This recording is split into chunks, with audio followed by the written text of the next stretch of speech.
Hello guys, welcome back to our new video. So guys, आज हम study करने जा रहे हैं हेनरीज लॉ। तो हम देखने जा रहे हैं हेनरी लॉ के काफ़ी सारे एग्जाम्पल, और उन एग्जाम्पल से हम समझेंगे कि हेनरी लॉ होता क्या है। And guys, if you are new to this channel then subscribe and press the bell icon, ताकि आपको हमारे आने वाले वीडियोस का नोटिफिकेशन मिलता रहे। So I am Sumer Poddar and you are watching play chemistry. So guys, ये है हमारा कोल्ड ड्रिंक का बॉटल। आप इस कोल्ड ड्रिंक के बॉटल में देख सकते हो कि इसमें बन रहे हैं काफ़ी सारे बबल्स। अब ये जो बबल होते हैं, ये बबल होते हैं कार्बन डाइऑक्साइड गैस के, यानी कि हमारे कोल्ड ड्रिंक में कार्बन डाइऑक्साइड गैस प्रेजेंट है। तो ये है मेरा एक मशीन जो इसमें कार्बन डाइऑक्साइड फीड करेगा। तो आप देख सकते हो कि ये इसमें कार्बन डाइऑक्साइड फीड कर रहा है काफ़ी हाई प्रेशर के साथ। तो आप देख सकते हो कि इसमें कार्बन डाइऑक्साइड हम ऐड करते जा रहे हैं काफ़ी ज़्यादा हाई प्रेशर के साथ। तो हेनरी लॉ को अगर हम देखें तो Henry law says that solubility of gas is proportional to pressure on gas, यानी कि हमारे गैस पे जितना ज़्यादा प्रेशर होगा उतनी ही ज़्यादा गैस की सॉल्युबिलिटी होगी। तो ये जो मेरा मशीन है वो बहुत ही हाई प्रेशर में फीड करते जा रहा है कार्बन डाइऑक्साइड, और जिसके कारण से ये हो रहा है कि कार्बन डाइऑक्साइड की सॉल्युबिलिटी बहुत ही ज़्यादा बढ़ गई है। तो कुछ इस तरीके से बनते हैं हमारे कोल्ड ड्रिंक्स। तो ये होता है हमारा प्रोसेस।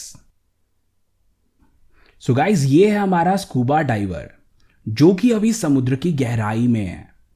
और आपको पता होगा कि जब भी डाइवर समुद्र की गहराई में जाता है तो उसे सांस लेने के लिए अपने साथ चाहिए होता है एक ऑक्सीजन का टैंक।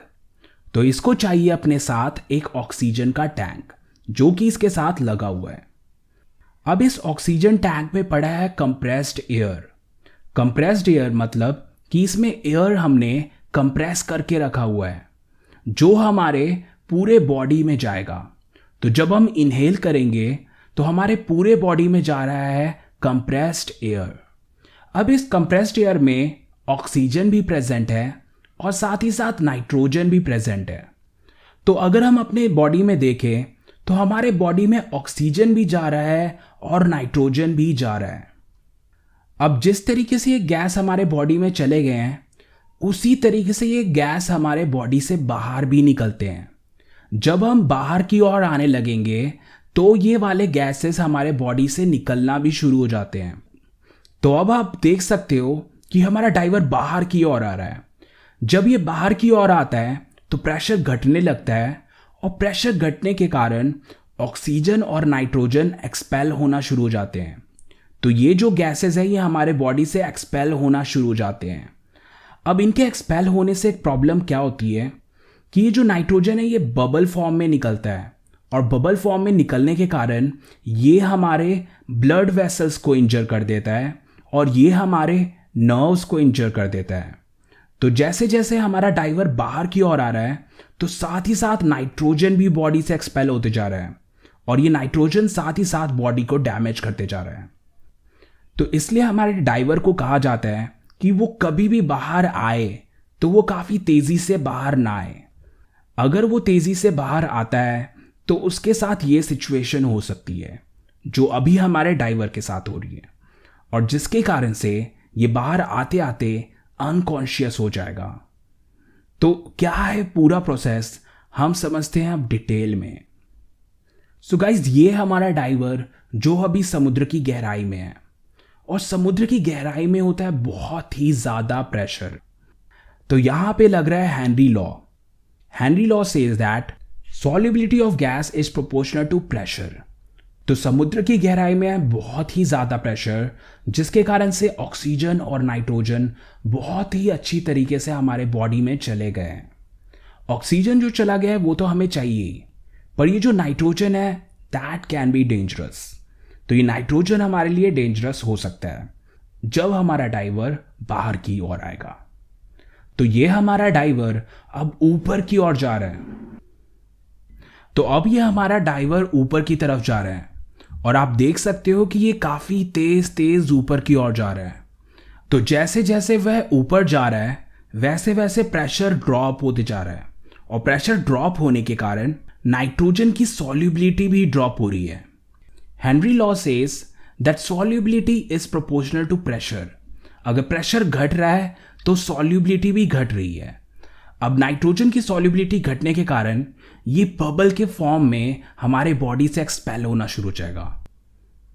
तो इसके बॉडी से नाइट्रोजन एक्सपेल होते जा रहा है और इस नाइट्रोजन के एक्सपेल होने के कारण इसका ब्लड वेसल डैमेज हुआ, इसके बॉडी के टिश्यूज डैमेज हुए और साथ ही साथ बोन्स भी डैमेज हुए।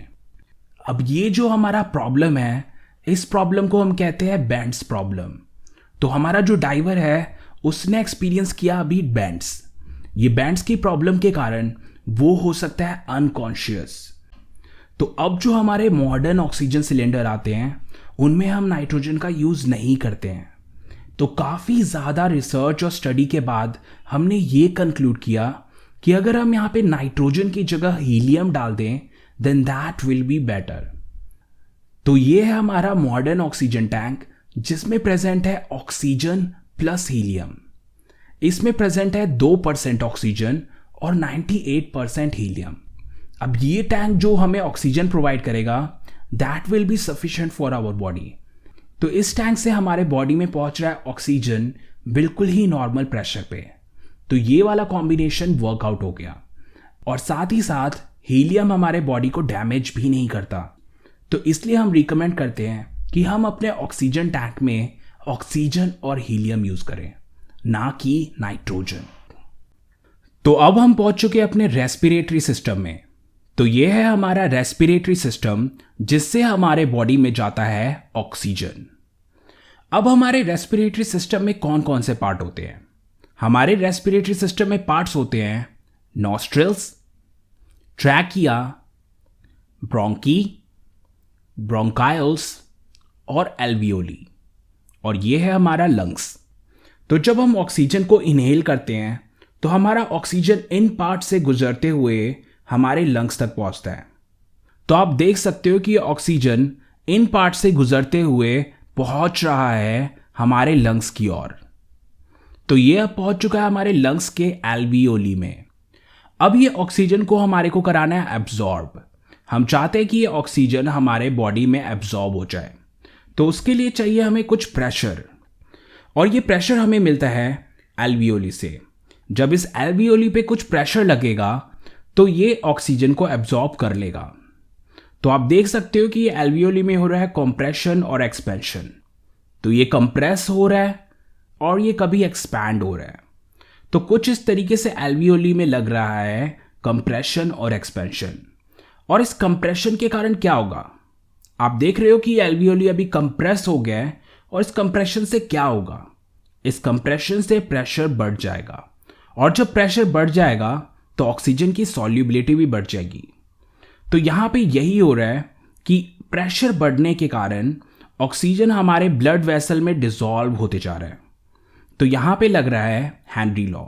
Henry law says solubility of gas is proportional to pressure on gas. तो कंप्रेशन के टाइम में एल्वियोली पे आ रहा है बहुत ही ज्यादा प्रेशर, और उस प्रेशर के कारण सॉल्युबिलिटी बढ़ रही है।